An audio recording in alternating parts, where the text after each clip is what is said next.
Thank you all for being here. I'm Ross Melnick, professor of film media studies. I'm honored to be with alumnus and filmmaker Leah Bleich. Leah, thank you for joining us. The pleasure's all mine, Ross. Well, welcome back to a campus. We're so delighted to have you here. I wonder if you could tell us what was the inspiration for this film and when did you first begin writing it? Well, oh man, this really is wild to be up here on this stage in this capacity. It feels very professional. The inspiration for this film, well, I started writing this film in May of 2020. I had been working full-time in film and TV development before that, and I knew I needed to write a feature script, and I really wanted to, but I was very, very, very busy. I'd been working full-time. I had networking drinks, dinners, lunches every day. I was supposed to be reading like 8 to 15 scripts per week. And then the pandemic happened, and suddenly I had way more time than I was used to, and so I knew I needed to write a script. And then I found out about a filmmaking competition called the 6 Feet Apart Experiment, which I think we're going to get to. Mm-hmm. But I wrote this script specifically for that competition. And I was back home with my family at the beginning of the pandemic. So spending a lot of time thinking about how much my family meant to me, thinking about this desire to be a creator, but not knowing what to do with that impulse. Thinking about nostalgia in this sort of like very strange, uncanny moment of the world getting turned upside down during the pandemic. And so I started just writing down bits of inspiration from there. And I was excited about the idea of using VHS.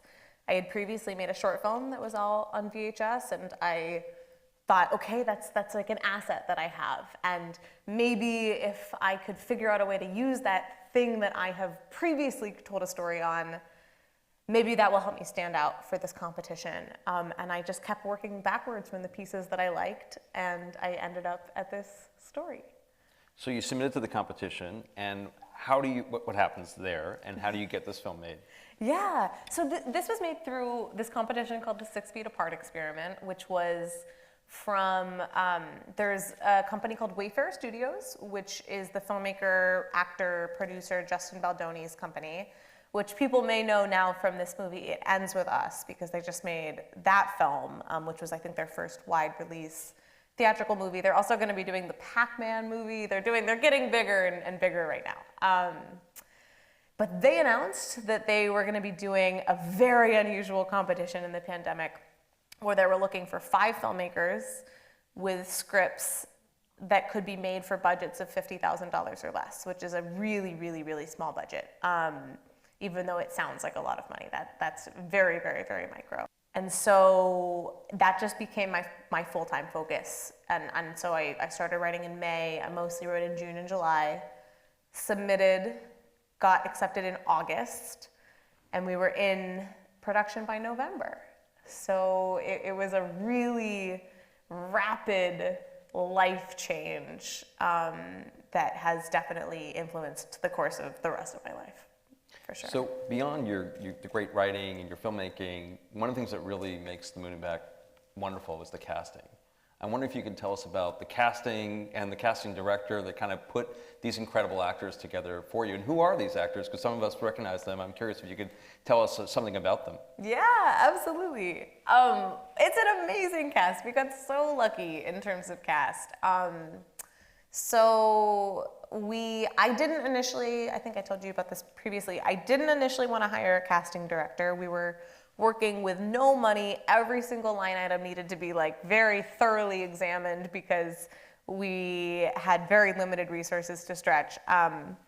But I was connected to a casting director named Brett Howe, who I guess I would say similar to myself, because at the time, you look at where I was in my life, like I had just moved to LA about 3 years before, and me and all my friends were assistants or had just been promoted out of assistants or were trying to become coordinators or trying to kind of like act at a level above what we actually were, trying to find ways to be perceived as adults but barely creeping into our adulthood.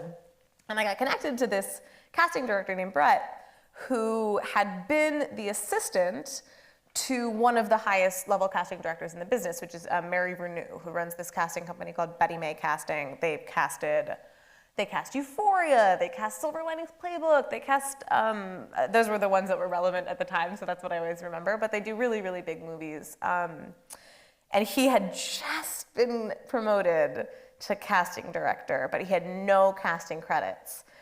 And it was the perfect person to work with on the film because he was so well connected and allowed us to audition people at really high levels and call agents that would never have called me back. And when they wouldn't call him back, he could get his boss on the phone to go call agents that would have to return her phone calls because she's casting big movies.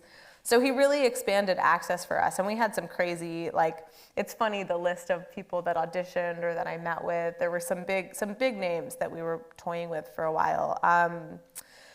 So we got, I will also say too, this is like a secret story. It's been a while, but, so maybe it's okay to share. But the first actress that we sent an offer to before we went to auditions was an actress named Storm Reed, who's a big, she was also in Euphoria, she was in a bunch of things.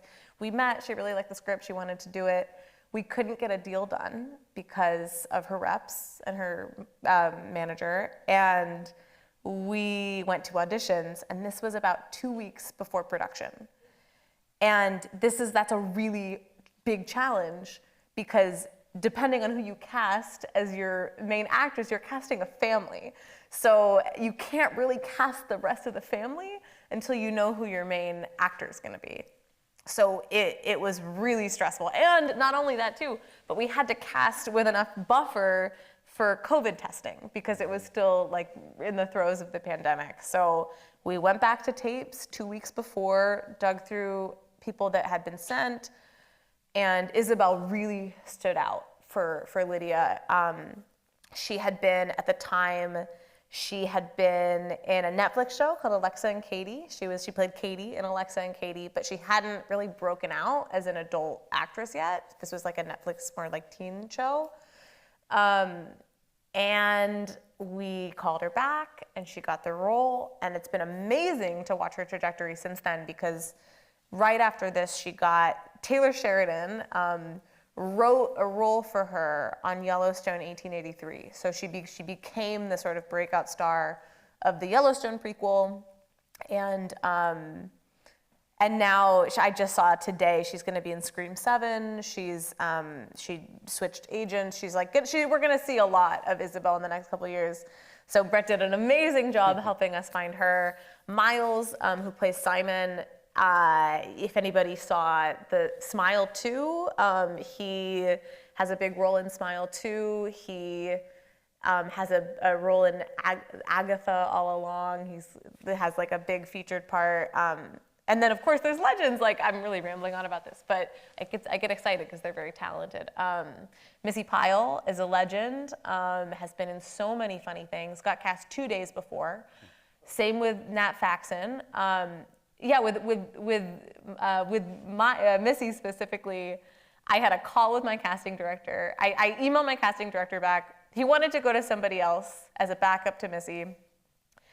I write him back at midnight going, is there anybody else? And he called me, we had a midnight, 12:30 a.m. phone call going, Leah, you're just out of time. Like we have to keep moving, we have to get this done. And the next morning, Missy said that she would do it. So it was really, really, really down to the wire. And same with Nat as well.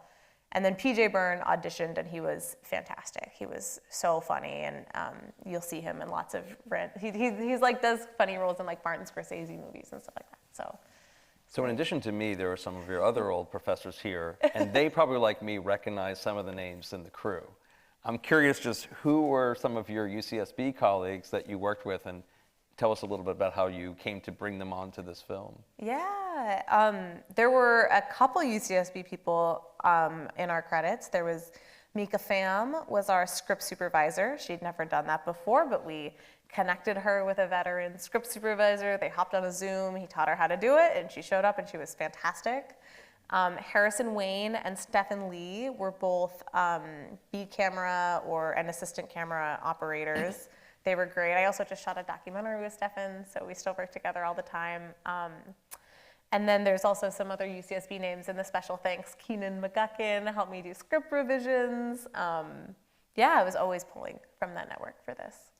So you shot this in 9 days. You casted it, most of the people towards the last minute. Yeah. How do you cohere a cast like that with such intimacy that you need on the screen? How do you get them together to create this sort of family, as you describe it, with such little time? It was hard. Yeah. And I think I owe, especially as a first-time director doing this, so much of the quality of the film goes back to having great actors. I did the best I could in limited time. I had lunch with Isabel, I had lunch with Miles, and then we got to do one rehearsal before the shoot, and it was the pandemic, so we couldn't really go inside. It was a little murky in terms of COVID protections. So we went to a park, and we walked through some of the scenes together, and I was thinking about this when we were backstage. I haven't told this story in a long time, but when we went to the park, we had a bizarre experience where a bird first shit on my shoe, and then another bird shit on Miles, and a third bird got Isabel, and then we realized that we were under a bird's nest.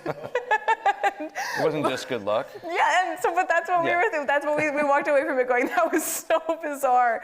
But I think it's good luck. Like, I think this is auspicious for the film that we're about to shoot. So they were great. They were down for everything. And then for the older actors, I learned so much about how they were such pros. And they would come in with 10 different improv lines, and they were really, I think, casting funny people that can be funny together. You almost just want to put them in a room together and let them cook and give them room to do funny things, because so much of, especially in the beginning when Nat is still in the movie, so much of that is just them building on each other. So the beginning of this film is just beautiful, with all the kind of nostalgic videotape and desktop computers, small town life, bake sales. There's an Easter egg in the videotape. Can you tell us who's the baby in this film? So I actually play the baby in this movie.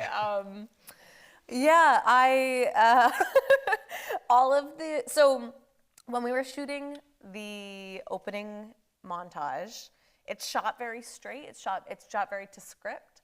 And when my editor and I were working in post, we felt like it was missing something. Like, it needed a more organic feeling. It needed texture. It needed to feel like it was pulled from somebody's life. So we dug up our own home movies and tried to pull shots where we didn't look too brunette to play Lydia, or just things that didn't seem like they were outside of the texture of the movie too much. So all the baby videos are of me, except for the one newborn shot is my editor at the hospital. You know, the film's about a woman who discovering that she's going to be a filmmaker and how much filmmaking means to her. I would be remiss if I didn't ask the cliched question of, did you always know you wanted to be a filmmaker? When did you know you wanted to be a filmmaker? Was it when you got to UCSB? There's a good answer. I would love to hear it. I think you know what you're Yeah, but I'm leading you to it, so. I did not know that I wanted to be a filmmaker when I was in college, or growing up at least. I grew up acting. And I always loved movies, but I didn't know how that was supposed to translate into a career. And then my freshman year, I got to UCSB and I had no idea what I wanted to do, what I wanted to major in. I was totally lost, and feeling really like I didn't have any roots under me. And then I took a film class. Wasn't mine, just so you know. And it worked out for the best, but I'm sure the same would have happened if Absolutely, it were your of class. course. In fact, it was actually Anna Bersuti's class, who's here tonight. Legendary UCSB professor. But I took Film 46, and it really clicked for me. Like, I really had always had this passion for movies that just felt like something that I found a lot of joy in, but nobody had ever showed me all the different ways that you get to participate in it. And not only that too, but I loved the experience of being in a classroom environment, analyzing why movies work, why they're culturally important, why things resonate, like what cultural underpinnings were behind like these projects from different times. And so it was just really exciting. And then I think the rest of college for me was just a kind of blossoming of learning all the other ways that I could be involved and figuring out where the passion was going to take me and what parts of it I liked the most. And I spent most of college wanting to be a producer. And then it wasn't until spring quarter of senior year that translated into directing, because I can give other professors shout outs. Like, first I took Chris Jenkins' green screen. That was my first time directing a film project. And so I made a documentary called The Believers. And then I did a couple other little things. We were doing the film co-op. And then my spring quarter senior year, I took 108 with Dana. And I was doing 10-10-10 at the Santa Barbara Film Festival concurrently. And it just all came together, where for the first time in that class, I was making something where I had an idea, and my crew and I had enough experience to execute it at the level that I had conceptualized it. And I never had that experience before. And the feeling of being on a set that is clicking, where I know what I'm doing and I feel like I'm making something great, I had never experienced before. And I remember driving home and calling my parents and going, guys, I got bad news. I think I want to be a filmmaker. Let's see what happens with that. Filled with both pride and fear. Yes, yeah, very much so. So a question for you, and we have a lot of students here, and I'm interested to if you could tell them, what was the path after graduation? Because, everyone has this path, and you find out, especially when you get out of college, that everyone's path is circuitous and crazy and strange. What was your bizarre but wonderful path to the agency world and into development and everywhere else? Yeah. Well, my first job after college was at CAA, which is a creative artist agency. It's one of the sort of big 3 talent agencies that represent all kinds of entertainment people all across the business, whether it's on screen, behind the camera, sports, influencers, writers. Like they really do it all. They're really at the center of the entertainment industry. I got that job because I had a friend that I worked with at UCSB named Aurelio Lopez, who was a year above me, and we did the film co-op together. And he had been an intern before me, and he knew I wanted to work at CAA because I'd talked about it throughout senior year, and I was doing things like Women in Media, where people were telling me, go work at a talent agency, have that experience. And so when his internship was wrapping up, he said, hey, do you want me to put your resume in? And I said, yes, absolutely. And that's how I got that job. I didn't have some senior agent, USC connection, whatever, although there was an agent at the time there who repped Jennifer Lawrence named Jeremy Plager, who was a UCSB alum, and we did get to bond over that. But yes, that was my first job, was being in the mailroom at CAA, which is a very classic job. And then from there, it becomes a lot easier once you're at a talent agency to work at other entertainment companies. So I got a junior development executive job at this action movie company called Solstice Studios, and made a movie called Unhinged with Russell Crowe, where Russell Crowe has road rage and chases a woman down and kills a lot of people in her family. So that was a movie that I worked on. And then during that time, the pandemic happened, and I got the chance to make this movie. But I wasn't ready to be freelance yet after making this movie.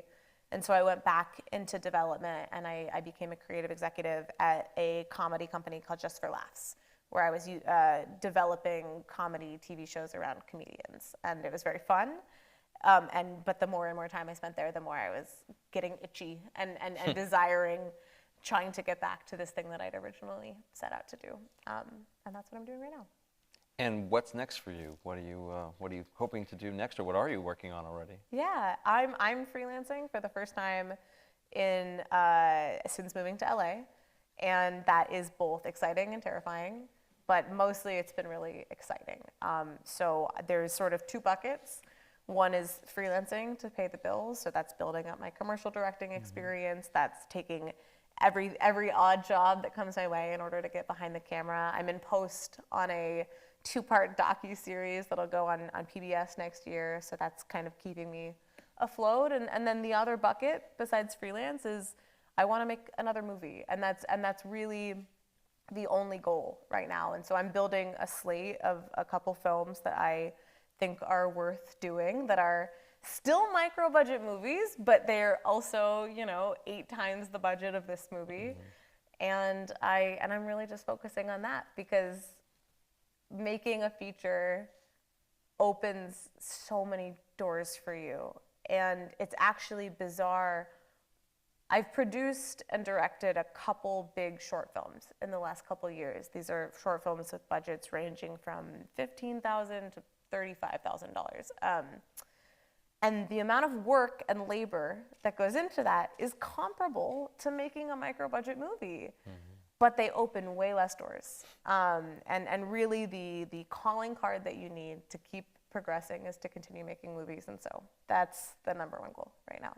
Before I turn it over to questions, what's it feel like in this sort of weird out-of-body existential moment for you to come back here, see your professors, not just me, but to come back here and see all of your former professors, and come back to campus as a filmmaker who can actually impart a lot of great information, as you have done tonight, to students? I'm just curious what it feels like for you. I mean, I feel very out of body right now. It's surreal. I'm honored. I'm terrified. I feel both. My ego is both inflated and deflated at once. I feel like a fraud, and I feel like a movie star. Like I'm so incredibly honored, and I hope anything I'm saying sounds like English, and honestly, there's no, I was saying this to you backstage, there's really no better way to close this chapter. Like, I've been working on this movie for 4 years. That's an entire college-length amount of time. and yet, somehow, we actually just finished everything that we need for this project this week. I've been still working on legal deliverables for this movie until this week, and it's actually done now. And there's really no better way to end it than being back here. And I've screened this movie a lot of times, but there's nothing that means as much to me as doing it here. Well, we're thrilled to have you here. Okay, so we're going to turn it over to questions.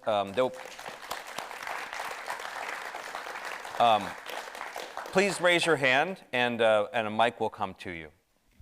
Thank you for the discussion, and the film is beautiful. I really related to processing grief through filmmaking, so it was really touching. Yeah, I love the scene too where they talked about stealing as a way of making movies. So I'm curious what films inspired you for this film or in general? Yeah, I stole a lot. We were just talking about this too.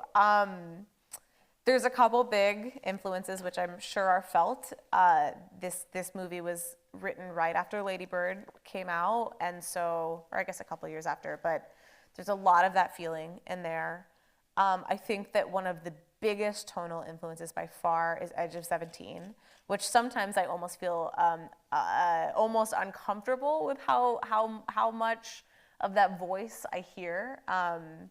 But at the same time, too, it's translated into my own perspective and point of view. I love that movie. I love the writing. I love Kelly Freeman Craig. And then a movie that I actually saw when I was here at the Pollock Theater was Me, Earl, and the Dying Girl, which was also a big reference point in terms of like the home movies and the DIY stuff. I also revisited Be Kind, Rewind a couple times to just think about where we could kind of bring that like found object DIY footage feeling into the story. And then I also was just trying to watch a movie a day. A director that I met with a director right before we shot named Andy Fickman, who's done a ton of stuff, including like She's the Man and a bunch of Disney stuff. And he gave me the advice of, when I was in pre-production, to get up every morning an hour and a half early and just watch a movie, which feels so indulgent because you're working on so many things, and it feels wrong to just watch a movie first thing in the morning. But that ended up being an amazing practice, because even if the movie wasn't in the same genre, you'd still find those little things. You're like, oh, that is a cool way to shoot that scene. Oh, that would be a fun line. And then we were trying to just put Easter eggs of dialogue in it from different classic movies, some of which I think are obvious, some of which are a little too subtle. Sometimes there's like a weird Pulp Fiction line in there where every time I hear it, I'm like, nobody gets what this is. But yeah, we were just stealing constantly. It was so lovely watching this film. Hi, Solana. Hi. and so great to see your storytelling on screen. I am most curious, what was your most memorable day on set? Ooh, I love that question. Also, thank you for driving up from LA to be here. Of course, I'm happy to. What was the most memorable day on set? Okay, I'm gonna tell two quick anecdotes. One, on our first day, I'm flipping out. I have no idea what I'm doing. I'm really doing the best that I can, but I've just constantly, I'm trying to, I've got my metaphoric, like I've got my director's hat on. I've got that I'm feeling and trying to not let anybody tell that I have no idea what I'm doing and that I'm flipping out underneath it. And the first thing we decided to shoot was the car scenes, and I'd never shot anything like that before, and that's challenging because you're not in the car with them, you're in a follow car, and you're radioing, and hearing them through a sound system that is inevitably cutting in and out, and I'm trying not to let my director's hat slip. I'm trying to, no, this is normal, I know what I'm doing. But I was stressed, and almost immediately, one of the very first things that happened in this production is we're shooting the shot of Isabel in the car looking at her mom. So it's the profile shot. So what that means is the camera's on a hi-hat out the window of the car, a hostess tray, out the window of the car on Missy's side. So again, the second, she's the driver, shooting in.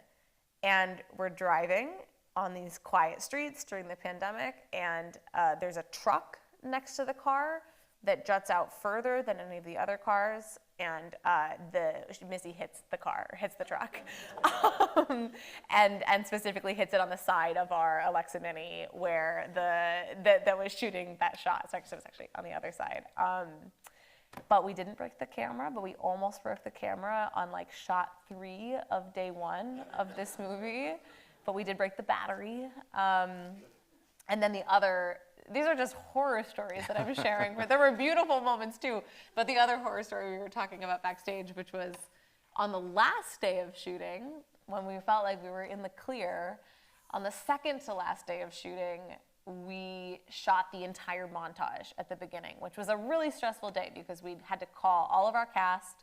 We had to keep rearranging the house to fit the way it was supposed to look at different time periods. Something you'd never see on camera is that house had a giant grand piano in the living room. So every time we had to shoot something in one space, we had to move the piano to the other space, and then it became like almost like a clown car situation where it's like, we gotta go back to the living room, move the piano, and then you need the whole crew to move the piano. So it was a really stressful day.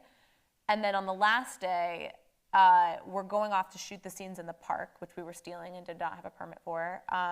And I see my DP sitting in the garage of the house, and he's holding the VHS camera, and there is just VHS tape spewing out of the camera. And I said, Freddie, is that the montage? And he said, yes. And I said, can you fix it? And he said, I don't know.